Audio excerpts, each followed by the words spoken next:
구독해 주실 거죠? 아, 몰라. 자, 반갑습니다. 오늘은 바로 요즘에 화제가 되고 있는 사도세자에 대해서 얘기를 나눠보려고 합니다. 여러분들 영화 사도 보셨어요? 자, 채팅창 보고 일단 인사드릴게요. 반갑습니다. 자, 오늘은 생활한복 제가 역사 스캔들 시간에는 이제 생활한복을 이렇게 후원받아서 입잖아요. 약간 좀 퓨전스러운 생활한복을 입었습니다. 보신 분들 많으시죠? 불쌍해요 사도세자 뭐 그런 분도 있고 재밌게 보셨다는 분들도 많습니다. 채팅창에 많은 팬분들 모두 반갑고요.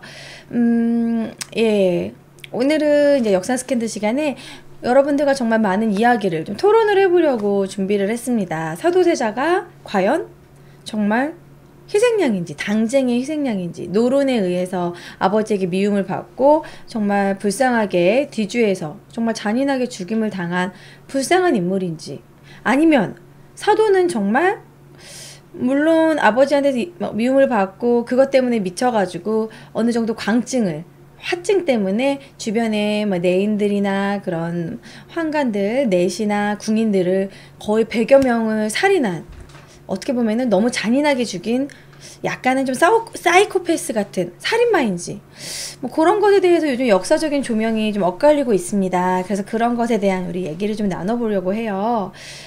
크로니스님은 약간 지루하다고 해서 안 봤는데, 저는 지루하진 않았는데, 사도는 약간 스펙타클한 그런 건 없지만, 워낙 그 이준익 감독이 감정선을 잘 살려서 만들기 때문에, 왕의 남자 감독이잖아요. 아버지와 아들 입장에서 잘 보여준 것 같아요. 정치적인 암투라던가 막 그런 거보다는 왜 아버지가 죽일 수밖에 없었는지, 왜 아들은 그렇게 점점 미쳐가야 됐는지, 뭐 그런 것에 대해서 중점을 한 것 같아요. 사실 이 역사의 매력은 그때그때 우리가 정말 그 발견되는 사료에 따라서, 그리고 그 사료를 어떻게 해석하느냐에 따라서 정말 이렇게 해석이 달라지는 것 같아요. 솔직히 지금까지는 사도세자가 좀 불쌍하게 그려졌었고, 그러다가 어느 순간 이덕일 씨가 만든 뭐 책도 있고, 어떤 학계의 주장에 따라서 한중록이 어느 정도 왜곡되었다, 노론의 필요에 의해서 만들어진 한중록이기 때문에 한중록의 내용을 모두 100% 믿으면 안 된다, 이러면서 사도세자를 어느 정도 미화한 부분도 있었고요. 그리고 요즘에 또 이제 영화화되고 워낙 유아인하고 송강호가 연기를 너무 잘했기 때문에 저도 사도 되게 재밌게 봤거든요. 그래서 사도세자에 대해서 다시 한번 재조명되고 생각을 많이 해보는 것 같아요. 채팅창에 상처받은 너님께서는 졸린 상태에서 봤는데 유아인이 초반에 막 머리 박아가지고 잠이 확 깼다고.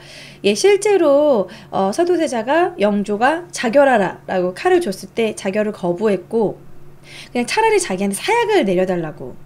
근데 왜 사도세자한테 사약을 내리지 못했을까요? 사도는 이도의 형제인가? 이도는 세종대왕의 이름이고요. 사도세자는 이선이었습니다. 사도라는 호칭이 붙은 것은 생각할수록 애석하다. 제가 그거를 좀 보여드릴게요. 사도라는 의미는 생각할수록 안타깝다, 이런 식으로 해서 영조가 지어준 이름이죠. 죽은 후에. 내가 그걸 다 막 준비해놨는데 지금 막 섞여가지고.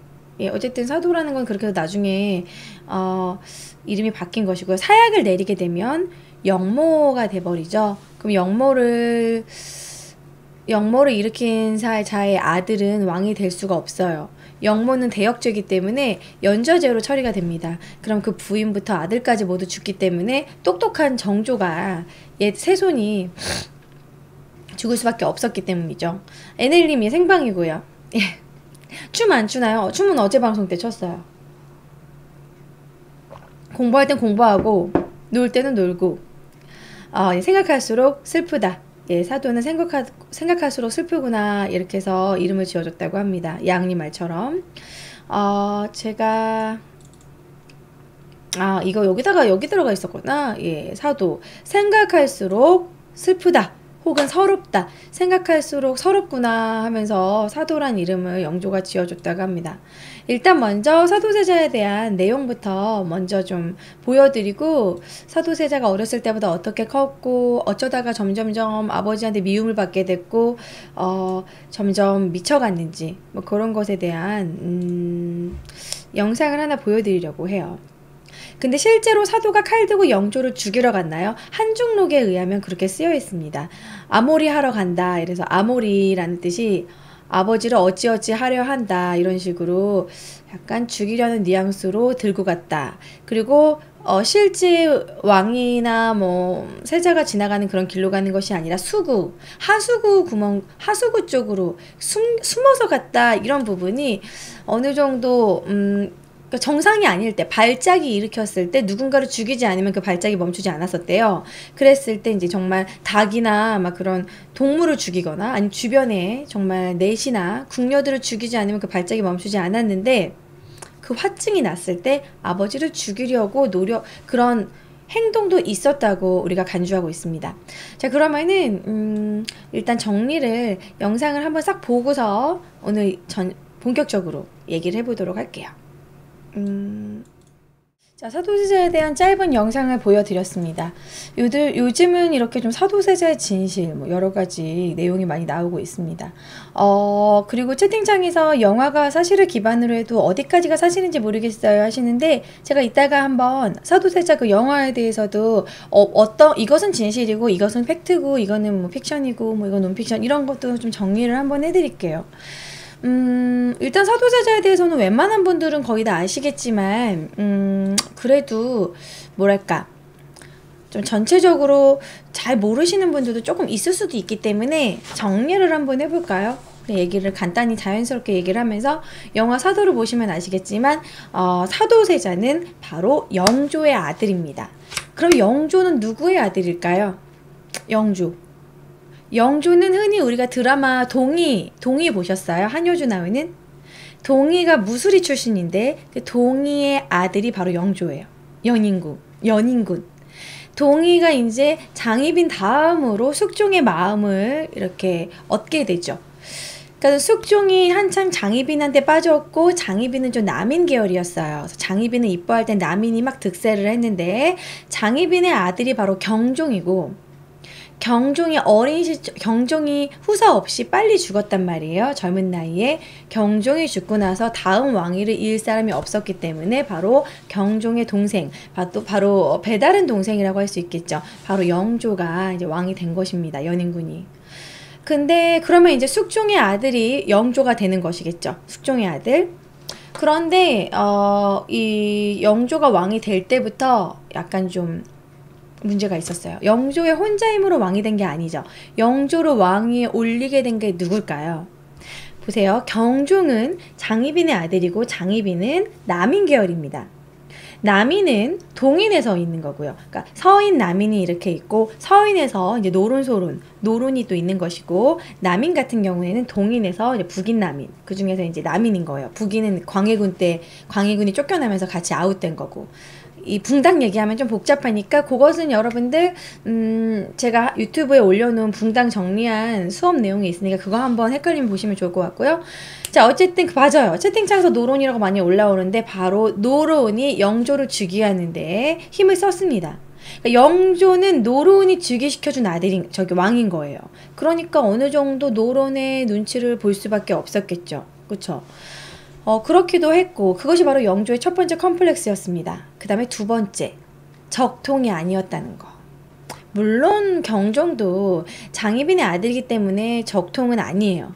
하지만 영조는 어머니가 더욱더 좀 천한 신분이었습니다. 바로 무술이는요, 우리가 무술이는 그냥 물깃는 궁녀인가 이렇게 생각하신 분들도 있는데, 궁녀보다도 훨씬 레벨이 낮은 궁녀의 시녀예요. 궁녀들이 어느 정도, 궁녀는 솔직히 조선시대 때는 뭐라고 설명하면 되냐면 좀 공무원, 정말 국가 공무원 같은 그 정도의 녹봉을 받았고 그런 교육을 받았고 궁녀로 들어가는 것도 되게 채택하는 것도 어려웠고 기숙사 생활을 하고 있었고 궁녀들이 이제 바쁘기 때문에 궁녀들은 이제 그런 왕가의 시중을 들어야 되고 바쁘기 때문에 궁녀들이 부릴 수도 있는 시녀들이 2명에서 1명까지 있었어요. 그 중에서 이제 물 깃고 이렇게 세수할 수 있는 그런 물 같은 거 준비하는 그런 시녀들, 궁녀의 시녀가 무술이에요. 그러다 보니까 그 영조는 진짜 자기 어머니가 무술이의 자식이라는 그것 때문에 좀 심하게 사람들한테 무시를 당했죠. 조금만 자기가 공부를 못한다던가 왕으로서 좀 약간 좀 책 잡히는 행동을 하면 사람들이 역시 혈통이 무술이의 아들이니까 그렇구나 이런 식으로 무시당하기 싫었기 때문에 영조는 어렸을 때부터 그것에 스트레스를 받고 좀 심하게 공부를 하고 항상 책을 놓지 않고 하루에 15시간 동안 책을 읽었대요. 그렇게 책을 읽고 좀 문치주의, 공부에 집착을 했고 그리고 실제로 먹는 것도 음식도 정말 되게 소식을 했다고 합니다. 그래서 되게 말랐어요. 영조의 그 사진을 그림을 보면 영조는 좀 말랐고 이렇게 좀 보시면요. 약간 눈매가 진짜 뭔가 날카로우면서 아들을 엄청나게 갈궜을 것 같은 느낌이 팍 약간 좀 이순재 같은 그런 느낌?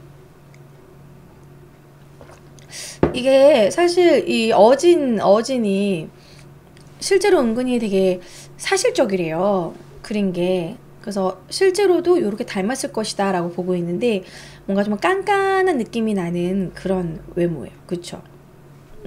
약간 이순재 씨가 연기를 할 때 좀 되게 보수적이면서 깐깐한 그리고 막 버럭 막 공부를 안 할 거야 막 이러면서 막 그런 버럭 그런 연기 잘하시잖아요. 그래서 약간 이순재의 느낌. 저는 송강호 씨가 이번에 사도 연기한 것도 좋았지만 좀 나이 들었을 때는 늙었을 때는 그냥 이순재 씨가 연기해도 좋았을 것 같다는 좀 아쉬움이 들더라고요. 그래서 어쨌든 영조는 그런 컴플렉스에 좀 어느 정도 시달렸기 때문에 평생을 진짜 너무 공부에 집착하고 그런 게 있었습니다. 이게 영조의 2번째 컴플렉스는 어머니가 무술이 출신이라는 거. 3번째 컴플렉스는 뭐였을까요, 여러분? 영조의 3번째 컴플렉스. 바로 자기 형의 죽음과 관련이 있어요. 사실 경종은요, 어렸을 때부터 좀 많이 유약했어요. 장희빈의 아들인데, 경종의 어렸을 때 일화를 보면, 장희빈이 이제 경종을 데리고 있는데, 장희빈의 시어머니가 경종을 데려가려고 하는데, 서로 유명한 장면, 바지가랑이를 붙들고 막, 이렇게 서로 잡아당기다가 정말 찢어졌대요. 남자들의 바지가랑이에 뭐가 있을까요? 뭐 그것 때문에 후사를 보지 못했다. 그것 때문에 자식을 낳지 못했다는 그런 얘기도 있고요. 뭐 그리고 그것 때문에 그때부터 몸이 안 좋아졌다는 얘기도 있습니다. 그러니까 정확히 어디가 구체적으로 다친지 모르지만 그 부분이 다치지 않았을까. 그래서 경종은 어렸을 때부터 좀 약간 몸이 안 좋았는데 형을 위해서 건강해지라고 영조가 이렇게 보냈던 음식이 바로 간장게장과 게장과 곶감이래요. 근데 여러분 지금도 상극인 음식이거든요. 여러분 꽃게 같은 거 먹고서 사탕이나 단 걸 먹으면 무조건 체하거나 소화가 안 되거나 급성 이렇게 장염 같은 걸 일으킬 수가 있대요. 그래서 꽃게 먹고 이렇게 좀 꿀을 먹는다던가 그러면 안 되거든요. 근데 간장게장과 곶감도 역시 게장과 당분이 많은 곶감이 되게 상극이래요. 그래서 경종이 그거 먹고 나서 그때부터 배탈을 나가지고 심하게 막 폭풍설사 막 이렇게 하고 그러다가 실제로 정말 죽었거든요. 그래서 그 뒤로 영조는 이게 3번째 컴플렉스입니다. 경종을 독살했다는 경종 독살설이 평생을 영조를 계속 쫓아다녔어요. 그러니까 뭐 영조가 조그만 정치를 못해도 역시 형을 독살하고 올라온 왕 막 이러면서 무술의 출신이 그렇지 뭐 이런 식으로 출신 경종을 독살했다. 얼마나 그 영조가 억울했냐면 진짜 평생 그런 의심을 계속 받다가 나는 정말 경종을 독살하지 않았다고 책까지 쓸 정도로 정말 이렇게 억울함을 막 표출했는데 사실 그거는 아무도 모르는 거죠. 여러분 어땠을 것 같아요? 정말 죽였을까요? 맞아요. 일기처럼 억울하다고 썼어요. 그러니까 영조가 그런 마음을 가지지 않았더라도 영조를 왕위로 올리려고 하는 노론이 독살을 했을 수도 있는 거고. 그러니까 사실 이건 독살은 아니지만 죽게 만드는 어떤 정도 계기를 일으킨 거겠죠. 상극인 음식을 일부러 갖다 바침으로써. 그렇게. 아닐 것 같죠? 아무도 모르는 거죠. 근데 또 뭐 반전일 수도 있잖아. 영조가 이제 나중에 죽기 전에 계획대로 됐어. 성공적. 뭐 이랬을 수도 있고, 안 죽었을 수도 있고. 근데 그거는 아무튼 정확지 않지만 평생을 영조는 그런 경종의 독사설에서 벗어나지 못하고 그것이 자기의 컴플렉스였습니다. 자, 이렇게 영조는 이 세 가지의 컴플렉스가 있었어요. 지금 말한 것처럼 무수리의 자식이다. 천민의 자식이다. 형을 죽인 살인자, 경종 독살설. 그리고 노론이 만든 임금이기 때문에 노론의 눈치를 아무래도 볼 수밖에 없었다. 노론이 뭔가를 하자고 했을 때 그것을 강하게 반발할 수 없는 좀 답답함이 있었다라는 거예요. 소현세자는 좀 독살설이 유력하죠. 소현세자의 낯빛이 이렇게 검게 변해 있었다는 거. 독살이었을 때 나오는 그런 시체의 모습이었다라고 합니다. 그리고 소현세자에게 침을 놨던 그 사람도 어느 정도 매수됐다고 하고, 소현세자에 대한 내용도 한번 나중에 다뤄볼게요. 소현세자는 정말 청나라의 그런 우수한 보물을 가져와서 우리나라에서 정말 개혁을 실시하려고 하고 제대로 된 정치를 하려고 했지만 그때 당시 뭔가 신하들과 그런 당파에 휘둘려서 역시 좀 피해를 본 건데, 소현세자도 참 안타까워요. 되게 기골이 장대하고 잘생겼다고 하던데. 선생님 쉬는 시간 없나요? 라고 채팅창에서. 예, 없습니다. 2시간 연달아 편하게, 여러분들 편한 자세로 들으세요. 예, 저 혼자 지금 막 떠들고 여러분들 채팅창 편하게 참여하시면 돼요. 자, 아무튼 영조는 이런 컴플렉스가 있었습니다. 자, 그런 영조가 이제 왕위에 올라가고 열심히 공부하고 뭔가 후사를 보려고 해요. 좀 자기 아들은 나처럼 무시당하지 않고 왕이 됐으면 좋겠다, 이런 생각을 하고 있었겠죠. 그쵸? 비밀의 문에서도 한석규가 그런 부분의 연기를 잘했어요. 노론의 그런 눈치를 보는 그런 연기. 자, 일단 그런 연표를 제가 준비를 했습니다. 잠깐만요. 나를 움직여버렸네. 자, 영조는 첫 번째 왕후가 정성왕후였고, 하지만 중전과는 사이가 좋지 않아가지고 중전과의 사이에는 후사가 없습니다. 후군 정빈 이 씨에게서 이제 효장세자가 나왔는데, 효장세자가 안타깝게도 9살에 죽게 돼요. 그때 이 죽은 이유가 약간 좀 전염병에 관련도 있고 몸이 원래 약했다고 하는데, 옛날 사람들은 정말 병을 치료할 수 있는 의술이 지금 같지 않았기 때문에 세자들도 많이 죽었습니다. 특히 돌 되기 전에 아주 어렸을 때도 많이 요절을 했고요. 자, 그럼 두 번째 영빈 이 씨와의 사이에서 바로 화왕공주가 먼저 나오고 그 다음에 사도세자가 나옵니다. 효장세자가 9살에 죽고 나서, 그리고 나서 7년 뒤에 얻은 아들이었기 때문에 이때 영조 나이가 41. 여러분, 41면은 솔직히 요즘 시대에도 41살의 아들을 낳으면 진짜 막둥이잖아요. 그쵸? 얼마나 좋아했을까요? 얼마나 금지옥엽, 얼마나 귀한 아들이었을까요? 그래서 이제 영조가 이제야 내가 종묘사직에 얼굴을 둘 수가 있다. 종묘사직은 이제 그런 조상들에게 내가 이제야 얼굴을 둘 수 있다, 이러면서 너무 기뻐했다고 해요. 얘는 무조건 세자로 바로 내 원자로 삼을 것이다. 그래가지고, 근데 보시면 지금 보여드렸다시피 바로 원자로 삼을 수가 없는 것이 지금 영조, 정조 보여드리고 있는데, 사도세자가 후궁의 자식이잖아요. 그리고 영조는 평생은 무수리의 자식이었다는 그런 컴플렉스가 있었기 때문에 바로 사도세자를 정성왕후의 양자로 바로 드립니다. 이거부터 이제 제 생각에는 좀 비극의 시작이었던 것 같아요. 어린 아이들은 적어도 한 3살까지는요. 3살까지는 제가 이제 역사교육과 나왔지만 유아교육 관련된 그런 책도 많이 봤는데, 교양으로 약간 들은 게 있는데요. 그리고 교육학 같은 거를 이제 수업을 들으면은 그런 관련된 이제 유아 심리 그런 거에 대해서 공부를 좀 하는데, 0세부터 3살까지 어머니의 사랑을 제대로 받지 않은 아이는 좀 폭력적인 성향이 될 수 있고, ADHD를 겪을 확률이 높고, 그리고 집중도, 공부에 관련된 집중력도 낮다고 해요.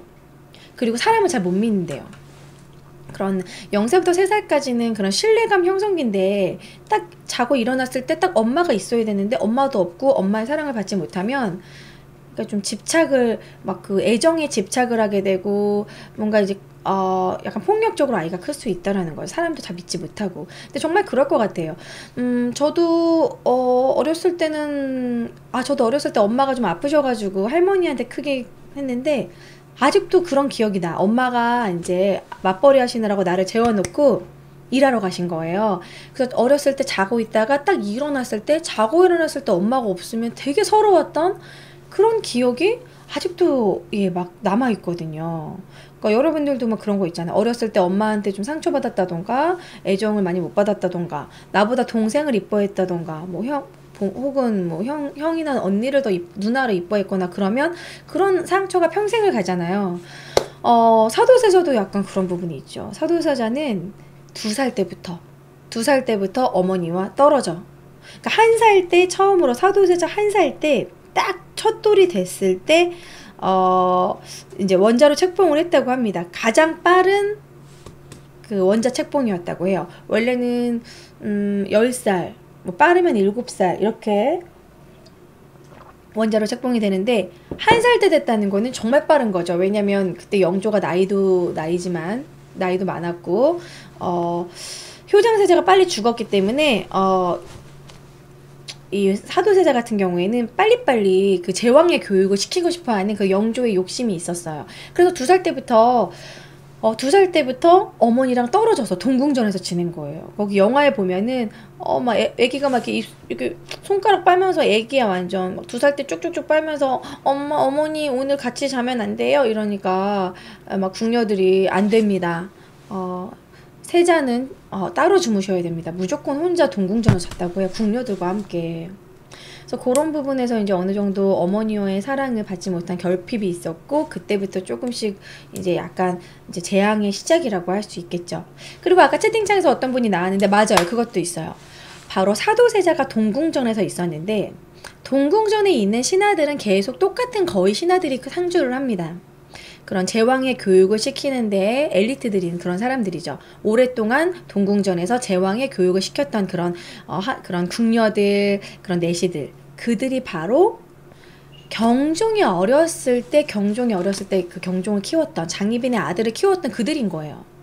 그러면 그들의 입장에서는 어렸을 때 그렇게 애지중지 키웠던 경종이 영조에 의해서 독살됐다고 좀 믿을 수도 있겠죠. 영조가 준 간장게장과 꽃감을 먹고 죽었기 때문에 그게 우연일 수도 있겠고 영조가 보낸 게 아니고 노론이 뒤에서 이렇게 사주한 걸 수도 있겠지만 그들 입장에서는 그 경종이 죽는 걸 보면서 영조에 대해서 조금 안 좋은 감정을 가질 수도 있었을 거예요. 그쵸? 그리고 영조의 성격 자체가 되게 까칠하고 완벽주의자였대요.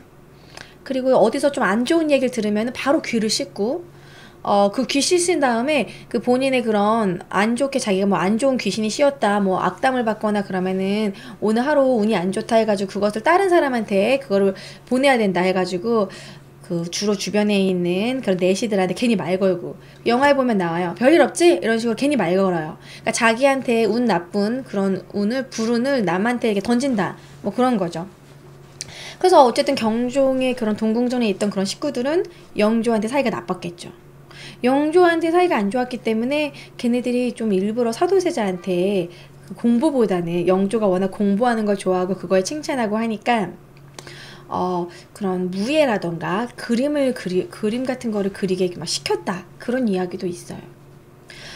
그래서 이런 부분도 좀 참 아이러니한 부분이고 사도세자는 그래서 사실 어렸을 때는 되게 공부도 잘했고 착한 거는 뭐 당연히 착했겠지만 되게 똑똑했대요. 총명했다고 합니다. 영화에도 이런 부분이 나와요. 사치할 치를 보면서 무엇이 사치고 무엇이 사치가 아니냐 그랬더니 자기 머리에 막 이렇게 화려하게 쓰고 있는 비단으로 된 그런 이것은 사치이고 뭐 무명을 딱 만지면서 이것은 사치가 아닙니다. 앞으로 저는 무명옷만 입겠습니다. 이런 식으로 사치와 사치하지 않음을 구별을 하고 이런 한문 그때는 여러분 진짜 한글도 아니고 한문이잖아요. 솔직히 이제 세종대왕이 한글을 지었지만 그래도 왕가에서나 그런 공부하는 그런 문치주의 상에서는 한문을 여전히 공부했기 때문에 그 어려운 천자문을 3살 때 그러니까 약 그때 당시 2돌이라고 하지만 우리나라 이제 나이로 딱 횟수로 3살인 거죠. 3살 때부터 한문을 깨우치고 그런 사치와 안사치 뭐 이런 것들을 구별을 하고 되게 총명했다고 합니다. 그래가지고 영조가 그렇게 이뻐하고 진짜 미래가 창창하다, 얘는 정말 똑똑해질 거다라고 기대를 엄청 했는데 10살 때부터 조금씩 어그러지기 시작해요. 아무래도 그런 공부보다는 무예를 되게 중시하게 되고 막 무예에 관심이 많고, 사도세자가 그렇게 그거 지금 요즘으로 치면 밀리터리 매니아라고 해야 되나? 무기 같은 거에 되게 집착을 했대요. 칼 같은 거를 모으는, 칼을 수집하는 그런 취미가 있었다고 합니다. 그래서 칼 같은 거를 같이 자기가 자는데 옆에다 두기도 하고, 기분이 묘하다, 너무 좋다, 막 이렇게 칼 수집의 취미가 있었다고요. 그래서 요것이 나중에 후에 그 칼을 수집한 그것을 가지고 이걸 가지고 영조를 죽이려고 했다, 영모를 꾀했다라고 좀 오해를 받기도 하죠. 물론 그것이 진짜 실제로 영조를 죽이려고 모은 걸지도 모르겠지만 원래 칼을 수집하는 그런 취미가 있었다고 해요. 그런 식으로 무예를 중시하고 실제로 사도세자는 무예지를 만들기도 합니다. 사도세자가 만든 무예지가 병기를 제작하기도 했는데요. 이 사도세자가 만든 이 무예지는 나중에 후에 정조가 무예지를 정리하는데 그것을 참고하기도 할 정도로 무예를 되게 중시했고, 우리나라가 국방력을 대비해야 된다고 그런 식으로 주장하고 무예 쪽에 관심이 많았다고 합니다. 무예부통제는 정조 때 만든 거예요. 그것을 사도세자가 만든 것을 정리해서, 아들이 정리해서 완벽하게 만든 것입니다. 그리고 그림을 그렇게 잘 그렸다고 해요. 사도세자의 그림은 여러 가지가 있는데 요것은 자기의 장인어른, 바로 해경궁 홍씨의 그 아버지, 해경궁 홍씨의 아버지가 갑자기 생각이 안 나네. 뭐였더라? 홍봉원인가? 갑자기 내가 단어가 생각이 안 나네. 홍봉안인가? 홍춘이 아니고 홍봉안에게 보낸 그냥 안부 서신인데요. 이 안부 서신에 보면은 그림이 어디에 있냐면 한문 옆에, 한문도 뭔가 좀 잘 쓰는 것 같죠. 그리고 여기에 막 보면은 꽃병에 꽃이 그려있는 그림을 그렸어요. 남자가 저렇게 그림을 되게 섬세하게 잘 그렸다라는 거, 그림에 어느 정도 재능이 있었고요. 실제로 정조도 그림을 잘 그렸다고 합니다. 호응으로 시작한 거 다 나오고 있어요. 자, 그리고 사도세자가 그린 개그림을 특히 많이 그렸대요. 그래서 이 개그림을 보고 유추해서 영화에서 사도세자가 개를 기르지 않았느냐라고 이렇게 유추하는데, 사도세자가 실제로 개를 길렀는지 안 길렀는지는 확실치 않다고 합니다. 궁궐에서 개가 다니긴 했대는데 그게 동궁전이나 이런 데서 실제로 기를 수 있었는지는 알지 못한다고 해요. 몰래 길렀을 수는 있지만 대놓고 기를 수는 없었을 거다라고 얘기하더라고요. 어쨌든 사도세자가 그린 그림인데 좀 되게 좀 안타까운 게, 어미에게 이런 새끼 강아지들이 막 다가오고 있는데 어미는 등을 돌리고 있죠. 그리고 요 강아지가 우리나라 고유 강아지가 아니라 약간 외국 강아지 같다고, 달마시안 느낌도 좀 있고 청나라에서 온 강아지 같다는 그런 생각이 든다고, 외국 종이라고 얘기를 하더라고요. 뒤에 있는 강아지도 약간 불독 느낌? 근데 아무튼 이 강아지를 보면 딱 강아지들이 막 오는데 어미개가 이렇게 등을 돌리고 있고 약간 외면하고 있는 그런 모습에서 약간 영조의 사랑을 받지 못한 본인의 처지를 표현한 게 아닌가, 좀 어떻게 보면 좀 안타까운 그림이다라고 평가를 받고 있습니다. 이게 좀 품어주지 않고 등을 돌리고 있죠. 자, 그리고 자, 그러면은 사도세자가 이제 10살부터 점점점 아버지가 원하는 대로 공부를 하지 않았어요. 그때 너 공부하기 싫으니? 그랬을 때 솔직히 공부하기 싫은 날이 더 많습니다 라고 얘기했을 때, 그래도 네가 그렇게 솔직히 말해주니 고맙구나 라고 칭찬을 했다는 그런 일화가 있습니다. 그게 실록에 남아있고요. 그리고 언제부터 점점 사이가 어그러지기 시작하냐면 바로 대리청정 시기부터. 그리고 영조가 사람을 인간적으로 좀 괴롭혔어요. 사도세자를 자꾸 선의하겠다 계속 본인의 마음도 없는 선의파동을 일으켜요. 선의하겠다 툭하면 이게 뭔 짓이냐면 왕위를 세자에게 넘기겠다는 거예요. 요건 두 가지를 떠보는 겁니다. 신하들을 떠보는 거죠. 선의하겠다 했을 때 뭐 선의하십시오. 그럼 신하들이 뭐야? 내가 그냥 왕위를 내리고 아들한테 내리는 게 좋다는 거냐? 아, 신하들의 마음이 나한테 떠났구나. 이런 식으로 또 신하를 갈굴 것이고, 무조건 아니되옵니다. 이렇게 해야 돼요. 괜히 신하들을 떨구는 거예요. 그리고 선의한다고 했을 때 아들이 아버지 그럼 제가 한번 왕을 해볼까요? 그러면 또 욕먹는 거예요. 아버지 선의의 명을 거두어 주시옵소서. 또 아버지한테 계속 또 사도세자는 석고대제를 계속 석고대제를 해야 돼요.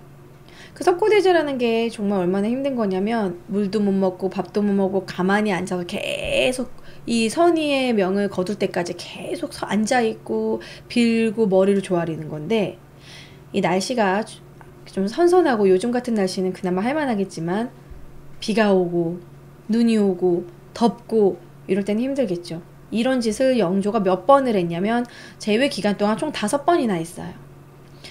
그래서 5번이나 하는 동안 사도세자의 그런 몸과 마음은 피폐해졌죠. 심지어 마지막 사도세자가 20살 때 선입하동 때는 기절했대요. 그 계속 석고대자를 하다가.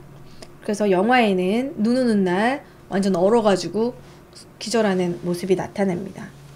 그래서 이제 좀 어느 정도 스트레스를, 이런 선입하동에 대한 스트레스도 좀 있지 않았을까 싶고, 그리고 이제 선의하겠다고 이렇게 난리치다가 대리청정을 시작하게 됩니다. 이 대리청정은 아버지가 뒤에 있고, 대리청정의 모습 영화에서 따봤어요. 아버지가 뒤에 있고 아들을 앞에 세우고서 아들이 무슨 얘기를 할 때 이제 그것을 이제 감시 뒤에서 이제 조언을 해주는 거죠. 근데 이게 여기서 이제 더욱더 스트레스를 받게 됩니다. 여러분들 어렸을 때나 뭐 부모님한테 혼날 때 가장 스트레스 받는 게 이런 거 있지 않아요?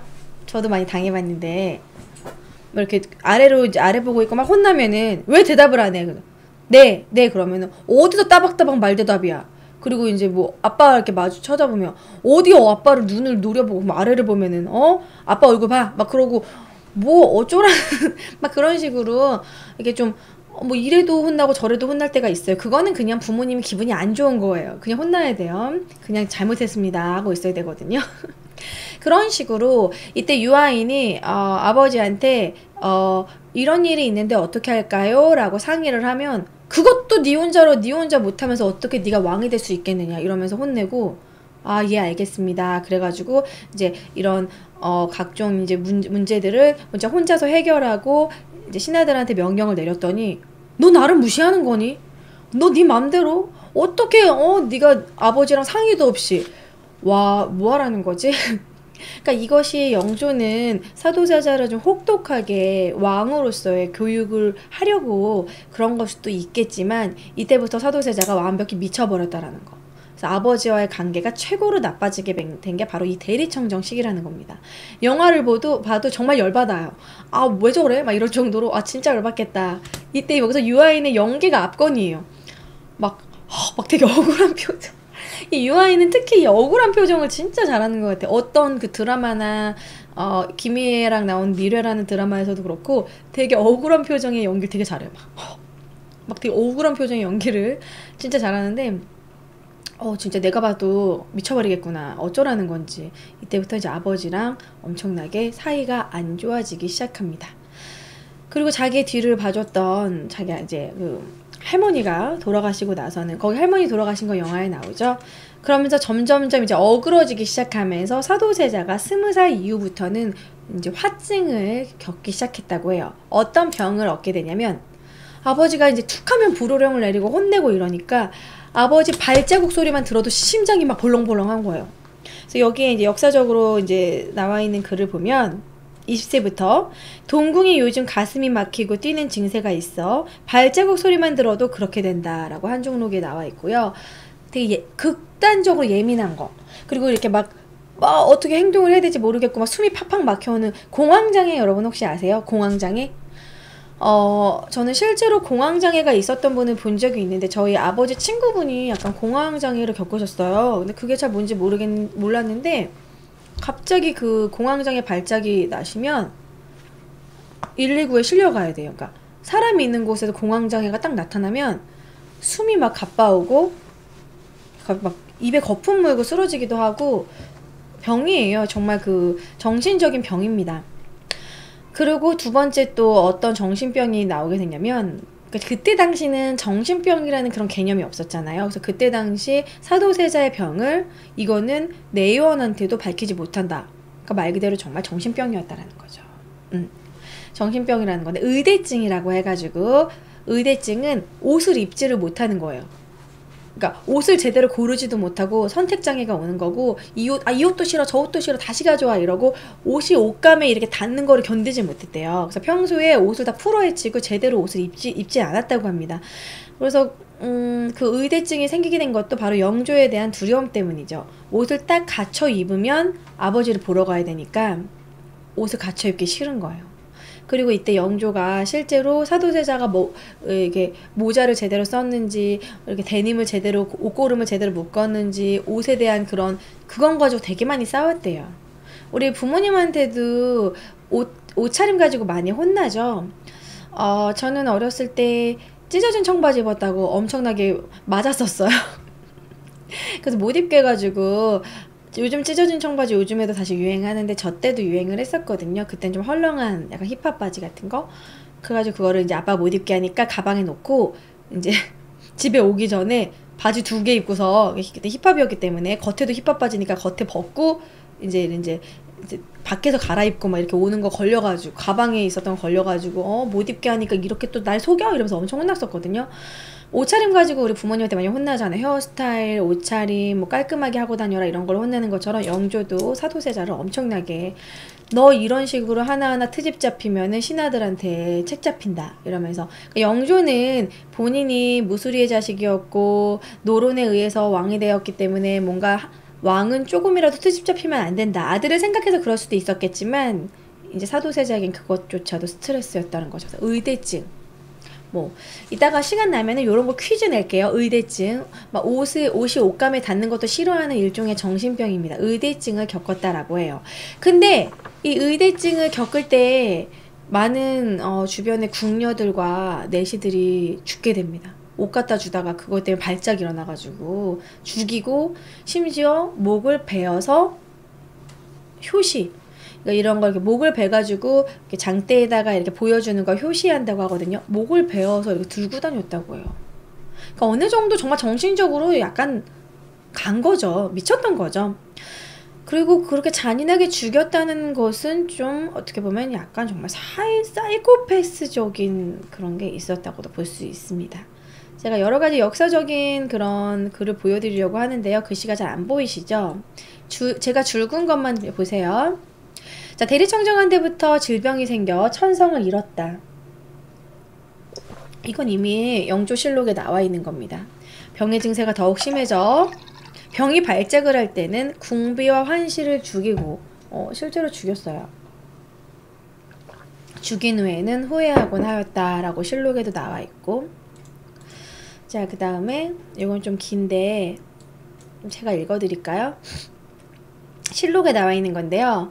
네가 왕손의 어미를 떠데려 죽이고 이거는 실제로 그 영조의 부인이 아니라 사도세자의 후궁을 죽였습니다.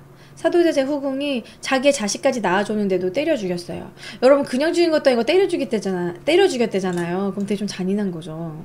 죽을 때까지 때렸다는 거잖아요. 여승을 궁으로 들이고 그리고 사모를 쓴 자들은 모두 나를 속였으니 나경원이 없었다면 내가 어찌 알았겠느냐. 이 나경원의 바로 고변서를 얘기하는 거죠. 나경원의 고변서는 나중에 이제 사도세자 27일 때 사도세자가 온양행차에 갔다 오고 그리고 이제 관서지역 여행을 갔다 온 뒤 사도세자의 그런 비행 10가지 조목을 조목조목 써온 나경원의 고변서가 있습니다.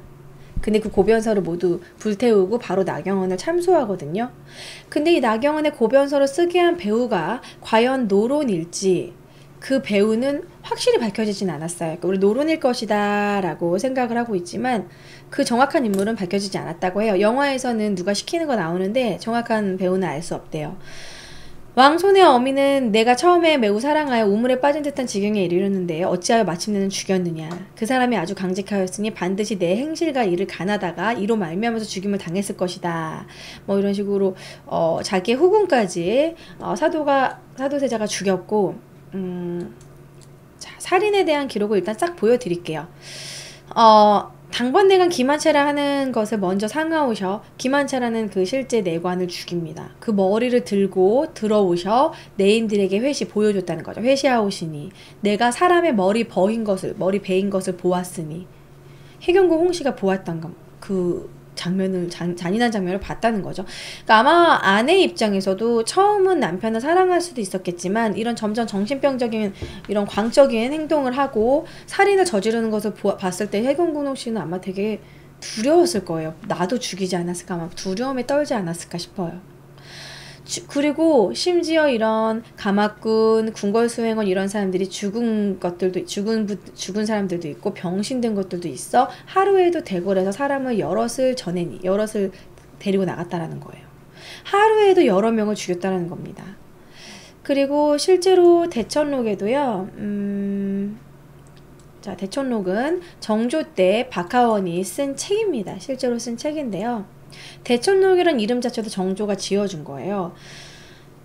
이 대천록에 보면은 이쪽에 제가 노란색으로 색칠해 놓은 부분을 보시면요. 이 내용을 좀 자세히 보여드릴게요.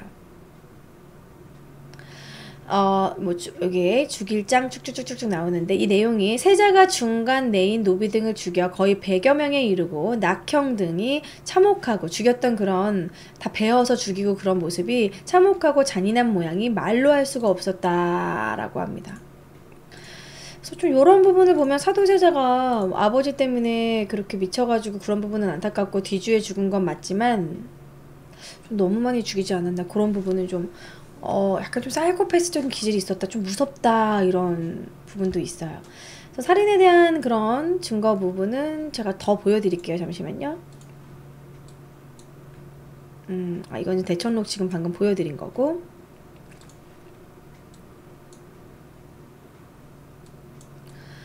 자, 왕이 전으로 피살된 환관들에게 흉전을 내도록 했다. 실제로 환관들을 워낙 많이 죽였기 때문에 환관들의 자식들한테 영조가 흉전, 땅을 줬어요. 달래주는 거죠. 어느 정도 배상금이죠. 뭐 이런 그 살인의 그런 기록이 있고, 자, 세자의 영조 시의 시도 보시면요. 그날 성상께서 신에게 말씀하시기를 별난의 기미가 이미 급박하고 위태로운 염려가 극에 달했으니 부득이 망고에 없던 일을 행할 수밖에 없었다. 그러니까 어느 정도 영조 시의 시도가 있었다라는 부분이고요.